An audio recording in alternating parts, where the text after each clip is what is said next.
बिस्मिल्लाहिर्रहमानिर्रहीम। अस्सलाम वालेकुम। How are you my dear students. आज मैं फर्स्ट ईयर का अपना जो नेक्स्ट लेक्चर आपसे डिस्कस करने लगा हूं उस टॉपिक का नाम है Dalton's law of partial pressures. सबसे पहले हम बहुत ही इंपॉर्टेंट पॉइंट इसमें से नोट करेंगे। जैसे मैंने इसके ऊपर बिल्कुल लिखा कि 1801 के अंदर जॉन डॉल्टन ने स्टडी किया behaviour of different mixture of gases. हमारे पास डिफरेंट गैसेस थी, उनका मिक्सचर था, उनको हमने क्या देखा, उसके बिहेवियर को किस तरह से उसने देखा कि जब वो कहता है कि जब वो किसी एक खास कंटेनर में अकेले मौजूद थे तो उनका प्रेशर वही होता है जब वो किसी मिक्सचर में मौजूद होते हैं, वहां पे जो उनका प्रेशर होता है। सो सबसे पहले हमें ये जानना जरूरी होगा कि इस जो हमारा जो लॉ है इसमें जो कॉन्सेप्ट है पार्शियल प्रेशर का, उसका मतलब क्या है और टोटल प्रेशर का मतलब क्या है। लेकिन इन प्रेशर से पहले जो सबसे इंपॉर्टेंट बात होगी आज के इस लेक्चर में वो होगी हमारे पास कि ये जो डिफरेंट गैसेस हैं ये नॉन रिएक्टिंग गैसेस होनी चाहिए, ये आपस में रिएक्ट ना करें। जैसा कि आप देख रहे हैं मैंने यहां पे आपको 3 कंटेनर शो किए जिसके अंदर मैंने गैस 1 जो कि हमारे पास क्या है, हाइड्रोजन गैस है। सेकंड मैंने जो कंटेनर रखा उसमें मीथेन गैस है और जो थर्ड कंटेनर है उसके अंदर ऑक्सीजन गैस है। और मैंने यहां पे उनका अपना अपना प्रेशर लिखा। P1 मतलब प्रेशर ऑफ हाइड्रोजन कितना है, 400 टॉर। इसी तरह मीथेन का प्रेशर कितना है, 500 टॉर। और जो ऑक्सीजन का प्रेशर है वो कितना है, 100 टॉर। अब ये सेपरेटली जो कंटेनर्स में मौजूद हैं इनका अपना अपना एक प्रेशर है, जैसा कि 100, 400 and 500। These are the individual pressures of these gases. जब हमने क्या किया, इन सारी गैसेस को हमने एक और कंटेनर में शिफ्ट किया। अब मैंने यहां पे पहली कंडीशन क्या बोली कि pressure of non reacting gases. हम यहां पे क्या स्टडी करने जा रहे हैं, उन नॉन रिएक्ट, ये तीनों गैसेस आपस में रिएक्ट नहीं करती, एट द सेम टेम्परेचर हम इनको स्टडी कर रहे हैं। तो जब हमने इन तीनों गैसेस को इस कंटेनर में डाला तो आप देखें इसमें हाइड्रोजन भी मौजूद है, मीथेन भी मौजूद है और ऑक्सीजन भी मौजूद है। अब हमारे पास इस कंटेनर के अंदर इन सारी गैसेस को मिलाने के बाद जो प्रेशर आएगा that is called actually total pressure. तो पार्शियल प्रेशर क्या है, इस मिक्सचर में हर गैस का इंडिविजुअल प्रेशर जो क्या कहलाएगा पार्शियल प्रेशर, और टोटल प्रेशर क्या होगा, इन सारी गैसेस को मिलाने के बाद जो प्रेशर आएगा वो क्या कहलाएगा, टोटल प्रेशर। जैसे मैंने लिखा पार्शियल प्रेशर क्या है, pressure of the individual gas, किसी एक गैस का जो अपना प्रेशर है उस मिक्सचर के अंदर। जैसे यहां पे हाइड्रोजन का कितना था, 400। सेम इज द केस यहां पे भी हाइड्रोजन का कितना है, 400। यहां पे मीथेन का कितना है, 500 और ऑक्सीजन का कितना है, 100। तो टोटल प्रेशर क्या हो जाएगा, सम ऑफ द पार्शियल प्रेशर्स। अब देखें मैं टोटल प्रेशर फॉर एग्जांपल इसी जो रिएक्शन मिक्सचर था इसके अंदर हम देख लेते हैं कि इस कंटेनर के अंदर हमारे पास जब तीनों गैसेस थी तो प्रेशर कितना आया। तो आप देखें आपने सिंपली क्या कर देना है, मैंने लिखा sum of the partial pressure. Hydrogen का प्रेशर कितना है, 400 टॉर। मीथेन का कितना है, 500 टॉर। और ऑक्सीजन का कितना है, 100। तो इनको सम करें तो हमारे पास जो टोटल प्रेशर आता है वो कितना आता है, 1000 torr. So this is the total pressure जो कैसे बना, नॉन रिएक्टिंग गैसेस के पार्शियल प्रेशर्स का सम करके हमारे पास क्या आ गया, टोटल प्रेशर। अब इसकी जो बेस्ट एग्जांपल है, हमें कॉमनली फिर बच्चे ये क्वेश्चन करते हैं कि सर इसकी कोई एग्जांपल दे दें, तो उसकी जो बेस्ट एग्जांपल है वो एयर है जिसमें हम ब्रीथ कर रहे हैं। अब उस एयर में क्या होता है, आप जानते हैं कि उसके अंदर नाइट्रोजन होती है, उसके अंदर ऑक्सीजन होती है, उसके अंदर आर्गोन होती है, उसके अंदर कार्बन डाइऑक्साइड होती है और कुछ ट्रेस गैसेस होती हैं। अब ये सारी गैसेस मिलती हैं तो एयर कहलाता है। हालांकि इन सारी गैसेस का अपना अपना इंडिविजुअल पार्शियल प्रेशर है। तो अब हम देख लेते हैं, हमारे पास देखें नाइट्रोजन कितनी है, 78%, ऑक्सीजन 21%, आर्गन 0.93, कार्बन डाइऑक्साइड 0.03 और कुछ और ट्रेस गैसेस है। तो हमारे पास जो एटमॉस्फेरिक प्रेशर आया करता है वो किस तरह से आता है, जब हम इनके इंडिविजुअल प्रेशर्स का सम कर देते हैं। तो देखिए नाइट्रोजन का प्रेशर, ऑक्सीजन का, आर्गन का, कार्बन डाइऑक्साइड का, ट्रेस गैसेस का, जब हम इन सारे पार्शियल प्रेशर्स को सम करते हैं तो हम कहते हैं हमारे पास एयर का ओवरऑल प्रेशर बन जाता है, जिसको टोटल प्रेशर कहते हैं। So this is all about the concept of partial pressure and the total pressure. अब मैं चलता हूं कि हम किस तरह से आइडियल गैस इक्वेशन से हम इसी को जो पार्शियल प्रेशर है उसको कैसे स्टडी करते हैं। तो अब देखिए मैंने टॉपिक का नाम लिखा general gas equation and the partial pressure. देखिए जो मिक्सचर आइडियल गैसेस का होता है, ईच गैस मूव्स इंडिपेंडेंटली। लाजिम बात है जब वो रिएक्ट नहीं कर रही तो हर गैस क्या कर रही है, इंडिपेंडेंटली मूव कर रही है। तो यहां पे मेरे पास आप जानते हैं आइडियल गैस इक्वेशन लिखी है जो किसकी इक्वल है, PV is equal to nRT। तो इसमें हमारे पास pressure, volume, number of moles, R general gas या ideal gas constant and T is absolute temperature. अब मैंने तीनों गैसेस के लिए अलग-अलग लिख रखा है। तो हाइड्रोजन गैस के लिए देखिए PV is equal to nRT। यहां पे जो एक चीज आपने देखनी है वो वेरिएबल कौन से, वो प्रेशर के नीचे हमने H2 लिख दिया, N के नीचे H2 लिख दिया, बाकी हमारे पास क्या है, कांस्टेंट है। V को नीचे ले जाएंगे, PH2 equal to RT over V NH2। अब RT और V क्या है, ये कांस्टेंट है। तो मेरे पास जो हाइड्रोजन का पार्शियल प्रेशर है वो किस वजह से है, due to the number of moles of hydrogen. यहां पे देखें मैंने यहां पे शो करने की कोशिश की है 400, तो इसके जितने नंबर ऑफ मोल्स थे उतना ही उसका प्रेशर। इसके मोल ज्यादा तो प्रेशर ज्यादा, इसके मोल कम तो प्रेशर भी कम। सो जो पार्शियल प्रेशर होता है किसी भी गैस का वो किस पे डिपेंड कर रहा है, number of moles of that very gas. Clear. अब नेक्स्ट मीथेन को भी इसी तरह से जल्दी से कर लेते हैं। हमारे पास मीथेन का क्या हो जाएगा, तो मीथेन का partial pressure CH4, V as such रहेगा, तो नंबर ऑफ मोल्स भी किसके हैं, मीथेन के, RT। तो हमने क्या कर लेना है, partial pressure of methane equals to, अब क्या हो जाएगा, RT ओवर V। आप इस V को नीचे ले जाएंगे तो साथ में क्या आ जाएगा, NCH4। तो इससे भी हमने क्या कंक्लूड किया कि जो partial pressure of methane gas है वो किसके direct proportional, number of moles of methane gas. Same is the case with the oxygen. अब ऑक्सीजन में हम क्या कर रहे हैं कि ऑक्सीजन के जो पार्शियल प्रेशर स्टडी करना चाहते हैं, V वो number of moles of oxygen into RT। इसको अगर आप सिंप्लीफाई करें, पार्शियल प्रेशर ऑफ ऑक्सीजन क्या हो जाएगा, वो इक्वल हो जाएगा RT over V into number of moles of oxygen. तो इससे भी हमने क्या कंक्लूड किया कि जो पार्शियल प्रेशर ऑफ ऑक्सीजन होता है वो directly proportional number of moles of oxygen. अब हम क्या कर लेते हैं, इन वैल्यूज को जो हमारे पास इन पार्शियल प्रेशर्स की आई उन वैल्यूज को यहां पे पुट करके और टोटल प्रेशर को निकालने की कोशिश करते हैं। तो देखिए हमारे पास अब क्या हो जाएगा, PH2 किसकी इक्वल आ गया, it will be equal to RT over V into NH2 plus इसी तरह मीथेन का क्या आ गया, RT over V into NCH4 and for oxygen it will be RT over V into NO2। अब देखें इसमें से कॉमन क्या ले लेते हैं हम, हमारे पास जो कॉमन आ जाता है वो क्या है, RT ओवर V, ये सब में मौजूद था। अब हमारे पास क्या रह जाएगा पीछे, number of moles of hydrogen plus number of moles of methane plus number of moles of oxygen. अब इन सारे नंबर ऑफ मोल्स को जब आप ऐड करेंगे तो it will be equal to the total number of moles. तो हमने conclude क्या किया या क्या कर सकते हैं कि जो टोटल प्रेशर है, अब मैं इन सबको जब नंबर ऑफ मोल्स को सम करूंगा it will be equal to total number of moles. So NT RT over V। अब NT क्या है, टोटल नंबर ऑफ मोल्स, जो कैसे आया, इन सब के मोल्स को सम करके।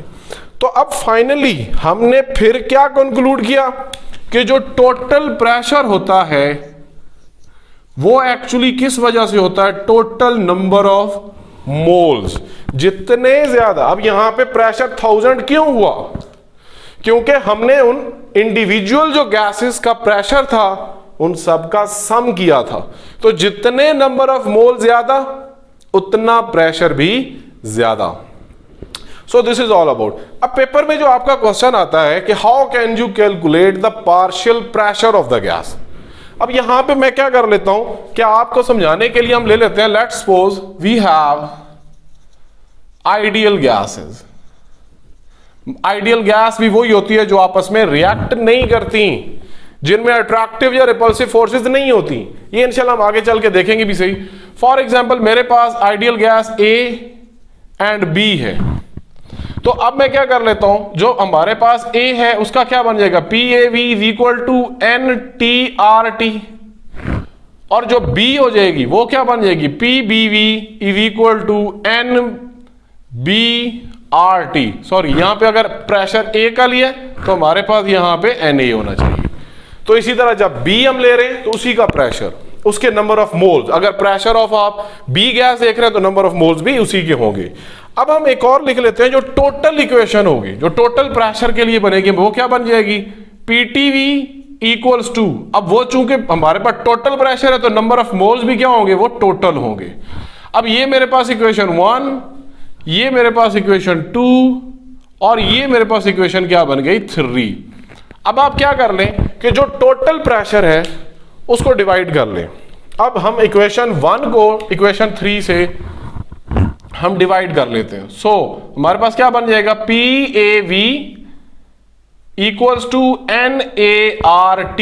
अब हम इस इक्वेशन को डिवाइड कर रहे हैं किसके साथ, टोटल प्रेशर वाली इक्वेशन के साथ, इक्वेशन 3 के साथ। तो क्या बन जाएगा, PTV इक्वल्स टू NTRT। अब क्या होगा, इसमें जो कैंसिल होते हैं सेम चीजें उनको कैंसिल कर दें, V से V कैंसिल, RT से RT कैंसिल, तो हमारे पास क्या रह जाएगा, हमारे पास आ जाएगा PA over PT equals to NA over NT। अब आप क्या कर लें, इसमें से जो टोटल प्रेशर है, चूंकि हम क्या करना जा रहे हैं, पार्शियल प्रेशर फाइंड आउट करने जा रहे हैं, तो PA यहां पे पड़ा रहे तो क्या हो जाएगा, NA over NT cross PT, ये हमारे पास आ जाएगा। या फाइनली जो एक्सप्रेशन हमारे पास आता है वो क्या होता है, PA equals to XAPT।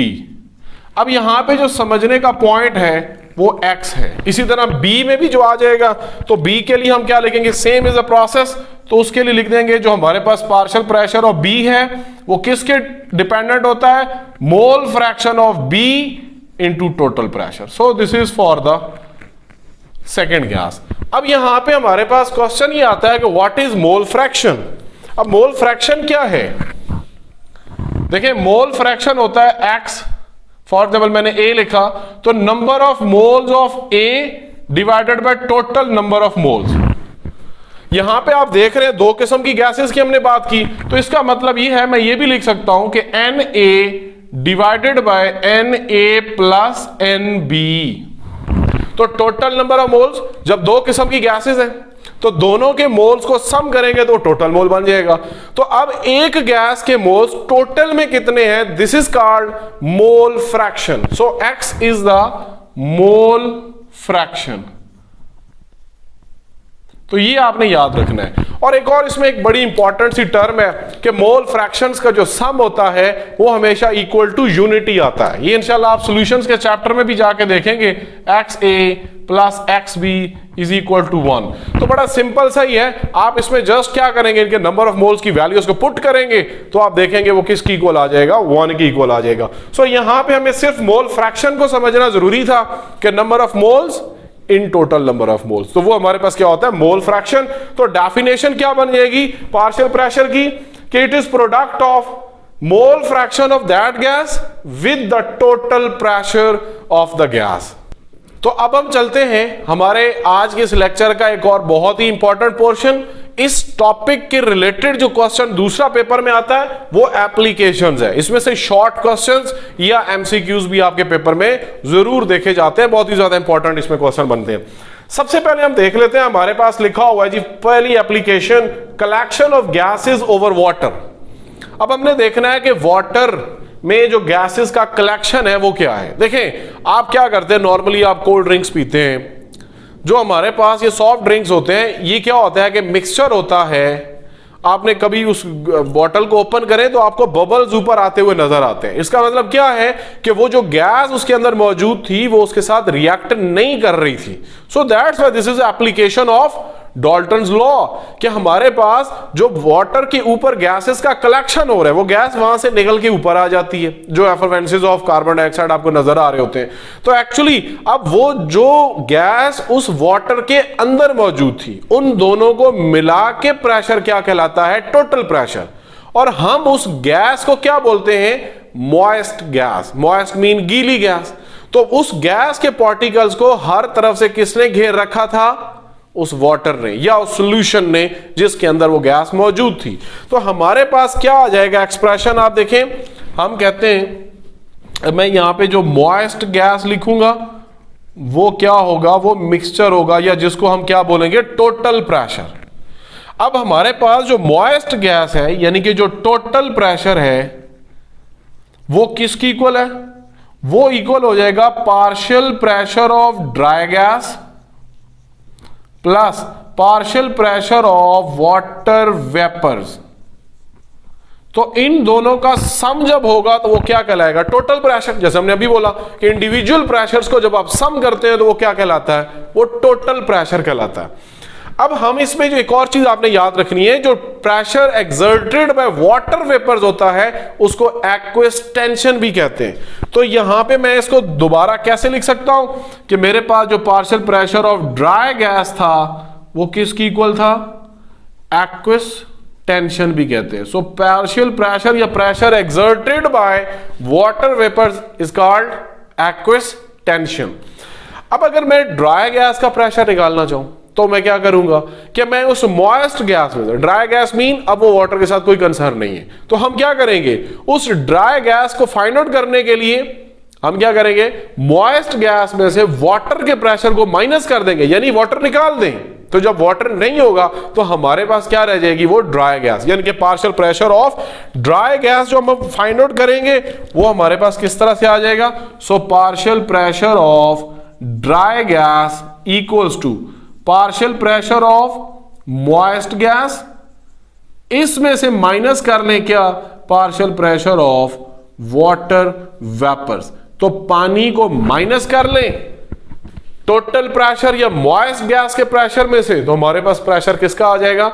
Dry gas का। सो this is a collection of gases over water. Water के ऊपर जो गैसेस की कलेक्शन होती है हम उस तरह, क्योंकि नॉन रिएक्टिंग थे तो ये सारा मेथड हमने फाइंड आउट किया। Next, process of respiration. देखें, जो बायो के स्टूडेंट्स होते हैं उनके लिए तो समझना इस टॉपिक को बड़ा आसान है।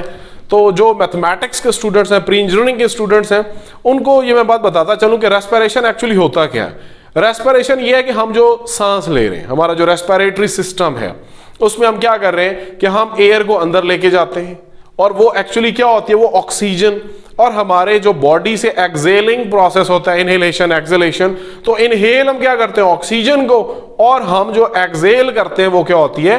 Carbon dioxide. अब यहां पे उसका क्या रोल है प्रोसेस ऑफ रेस्पिरेशन में? आप देखें, सबसे पहले जो इसमें से आपसे क्वेश्चन पूछा जाता है कि जो पार्शियल प्रेशर का डिफरेंस है, सबसे पहले देखें कि आपने जो कॉन्सेप्ट याद रखना है कि ये रेस्पिरेशन क्यों होती है? Due to difference of partial pressures. तो पार्शियल प्रेशर्स का क्या होगा? डिफरेंस होगा। अब पार्शियल प्रेशर का डिफरेंस क्या है? इसमें जो दो चीजें आपने याद रखनी है वो क्या है कि जो partial pressure of oxygen in air वो कितना है? वो 159 टॉर है, और जो partial pressure of oxygen in lungs है, यानी कि हमारे फेफड़ों के अंदर, वो कितना है? 116 टॉर। ये एक एमसीक्यू भी है, वो आपसे पूछेगा। अब आपसे ये पूछेगा कि ऑक्सीजन क्यों हमारे लंग्स की तरफ जा रही है? वो इसलिए जा रही है कि बाहर उसका पार्शियल प्रेशर क्या है? ज्यादा, और अंदर क्या है लंग्स में? वो कम। तो हमेशा मूवमेंट कहां से होती है? From higher to lower concentration. तो वो बाहर एयर से क्या करते हैं? हमारे बॉडी के, हमारे लंग्स के अंदर जाती है due to difference of partial pressure. इसी तरह से कार्बन डाइऑक्साइड क्यों बाहर आती है? क्योंकि कार्बन डाइऑक्साइड बाहर कम है, जैसे मैंने प्रेशर आपको बताया था 0.03, तो हमारे लंग्स के अंदर क्या होती है? उसका पार्शियल प्रेशर बढ़ जाता है, तो वो फिर अंदर से लंग्स से किसकी तरफ आ जाती है? एयर की तरफ आ जाती है। So this is the process of respiration. Next मैं चलता हूं breathing at higher altitude. Higher altitude mean ये हम सी लेवल पे इस वक्त मौजूद है, सी लेवल पे प्रेशर नॉर्मली 1 atm होता है, जो 760 टॉर, या हम जिसके ऊपर प्रेशर कितना कह रहे हैं, पार्शियल प्रेशर 159 टॉर होता है। अब ऑक्सीजन का प्रेशर, अब क्या हो रहा है कि ब्रीथिंग एट हायर एल्टीट्यूड, क्या आप इस सी लेवल से ऊपर चले जाते हैं, तो जो पायलट्स खास तौर पे, अब अगर वो अनप्रेशराइज्ड केबिन में बैठते हैं तो वो अनकंफर्टेबल फील करते हैं। क्यों? क्योंकि हायर एल्टीट्यूड्स के ऊपर, मैं इसी का ही लिख रहा हूं, एट हायर एल्टीट्यूड्स जो पार्शियल प्रेशर ऑफ ऑक्सीजन हो जाता है वो 150 टॉर हो जाता है। तो अब आप देखें, नॉर्मल ब्रीथिंग के लिए कितना जरूरत था, 159 टॉर, लेकिन वहां पे कितना है, 150 टॉर। तो उस 150 टॉर के अंदर उनको ब्रीथिंग में क्या होता है, अनकंफर्टेबल होता है। किसमें? Unpressurized cabin. तो ये आपसे क्वेश्चन पूछा जाता है कि why they feel, pilots feel uncomfortable breathing at higher altitude. तो उसका सिंपल क्या प्रेशर है, उसका क्या आंसर है कि एट हायर एल्टीट्यूड्स जो पार्शियल प्रेशर होता है ऑक्सीजन का वो कम हो जाता है, 159 की बजाय कितना हो जाता है, 150। सो इसलिए उनको वहां पे ब्रीथिंग में प्रॉब्लम होता है। Next, deep sea diverse. अब आप देखें, आप इस सी लेवल से ऊपर जा रहे थे तो पार्शियल प्रेशर में कमी आ रही थी, इस सी लेवल से नीचे जा रहे हैं तो पार्शियल प्रेशर में क्या होगा, वो इंक्रीज हो जाएगा, वहां पे बढ़ जाएगा। कितना बढ़ जाएगा? इवन के ये कहते हैं कि अगर आप डेप्थ ऑफ 40 मीटर जाएं तो इसी 159 का 5 टाइम्स प्रेशर इंक्रीज हो जाता है, 5 गुना आपको प्रेशर ज्यादा फील करता है। तो जो डीप सी डाइवर्स होते हैं उनके लिए तो वहां पे लंग्स तो सिंपली कितना प्रेशर एडजस्ट कर सकता है, 159 टॉर। लेकिन अब नॉर्मल ब्रीथिंग की बात कर रहा हूं, लेकिन जब वो सी के अंदर जाएगा, डीप सी 40 मीटर्स के बाद 40 मीटर्स तक उसको कितना एक्सपीरियंस करना पड़ा है, उसका 5 टाइम्स। अब क्या होगा, वो वहां पे भी उसके लिए प्रॉब्लम होगा। तो इसके लिए आपने याद रखना, हेलियोक्स, HELIOX, this is actually combination of 2 gases. Number 1 is helium gas, और आपने माइंड में रखना है this helium gas is inert gas, और ऑक्स फॉर ऑक्सीजन गैस। तो अब इस मिक्सचर के अंदर हमारे पास कितनी परसेंटेजेस होती हैं इन दोनों की, तो आपने याद रखना है हीलियम जो है वो 96% और जो ऑक्सीजन गैस होती है वो 4%। तो इस तरह से इस हेलियोक्स को लेके जाने का मकसद क्या होता है कि इनर्ट गैस ज्यादा है, क्योंकि उसने हमें जितनी जरूरत होगी वहां पे प्रेशर तो 5 टाइम हो चुका है, तो उसको एडजस्ट करने के लिए हीलियम गैस जो इनर्ट गैस है, ताकि वो हमारे ब्लड के अंदर डिफ्यूज भी हो तो हमारे लिए प्रॉब्लम क्रिएट ना करे, और हमें ऑक्सीजन जितनी वहां पे रिक्वायरमेंट होगी वो 4% से ही पूरी की जाएगी। इसी तरह जो स्कूबा डाइवर्स का एक क्वेश्चन फेडरल बोर्ड के लिए स्पेशली आता है, तो वो क्या होता है कि scuba diver same is a case for sea, deep sea divers को ही हम कहते हैं। उन्होंने स्कूबा डाइवर जिसके अंदर कंप्रेशन, उन्होंने ये हेलियोक्स का मिक्सचर यूज किया होता है। अब उसके लिए बड़ी एक खास बात जो आपने याद रखनी है कि जब वो डीप सी डाइवर्स बाहर आते हैं तो सबसे पहले उनको डीकंप्रेशन चैम्बर में जाना चाहिए, क्योंकि आप देखें उस लंग्स के अंदर हाई प्रेशर के ऊपर गैस उसके अंदर मौजूद थी। जैसे ही बाहर आएंगे तो 5 टाइम लेस एक्सपीरियंस होगा, तो वहां पे जो हमारे पास गैस मौजूद होगी लंग्स के अंदर, वहां पे आके जैसे प्रेशर लो होगा वो लंग्स एक्सपैंड करेंगे, जिससे लंग्स के फटने का खतरा है। सो डीकंप्रेशन चैम्बर में बैठेंगे वो स्लोली एंड ग्रेजुअली उस प्रेशर को क्या करेंगे, वो कम करेंगे फॉर नॉर्मल ब्रीथिंग। अगर वो ऐसा नहीं करेंगे तो उनके लिए बहुत ज्यादा प्रॉब्लम्स हो सकते हैं, लाइफ थ्रेटनिंग, जैसे वो ब्लैंड्स की बात करते हैं, वो पैरालाइज हो सकते हैं। तो इस तरह की चीजों का भी उनको सामना करना पड़ता है। अगर वो डीकंप्रेशन चैम्बर में नहीं बैठते तो भी उनको चाहिए कि थोड़े टाइम बाहर आके वेट करें जब तक वो स्लोली ग्रेजुअली जो लंग्स हैं वो अपनी एक्चुअल पोजीशन में आ जाए, देन वो ब्रीथिंग के लिए उनके लिए कोई प्रॉब्लम या इशू नहीं होगा। इसी तरह जैसे मैंने हीलियम गैस की बात की, मैं नाइट्रोजन को भी यहां पे कोड कर लेता हूं। पहले क्या होता था कि नाइट्रोजन भी एक इनर्ट गैस है, नाइट्रोजन गैस, उसको भी यूज किया जाता था, लेकिन उसके लिए प्रॉब्लम ये होता था कि वो ब्लड के अंदर डिफ्यूज हो जाती थी, और जैसे ही आप बाहर आते थे तो आपको पैरालाइज होने का खतरा होता था। वो इस किस्म से मतलब वो रिएक्शन कर जाती थी जिससे प्रॉब्लम क्रिएट हो जाता है। So this is all about Dalton's law of partial pressure. तो मैंने कोशिश की कि इस लेक्चर में ही मैं इस पूरे टॉपिक को सम अप करूं। मैंने इसके सारी चीजें आपसे डिस्कस की, तो आप लोगों ने भी कोशिश करना है, जो पेपर पॉइंट ऑफ व्यू से इसमें इंपॉर्टेंट पोर्शन था कैलकुलेशन और एप्लीकेशंस का, ये आपने जरूर अपने इसको अच्छे से तैयार करना है। मैंने सारी बातें इसमें डिस्कस की हैं ताकि आप अच्छे से अच्छे नंबर ले सकें। और इस लेक्चर के बारे में, मेरे ओवरऑल जो वीडियोस होती हैं उनके बारे में जरूर फीडबैक दिया करें, ताकि हमें काम करने में और खुशी होती है और अच्छे तरीके से मैं आपकी यहाँ पे खिदमत में कोशिश करता हूँ कि अच्छे से अच्छे तरीके से उसको यहाँ पे लेक्चर डिलीवर किया जाए और आपकी हर हवाले से जो आपको प्रॉब्लम होते हैं वो यहाँ पे डिस्कस हो जाए। अपना बहुत ज़्यादा ख्याल रखें। Thank you so much. अस्सलाम वालेकुम व रहमतुल्लाह व बरकातहू।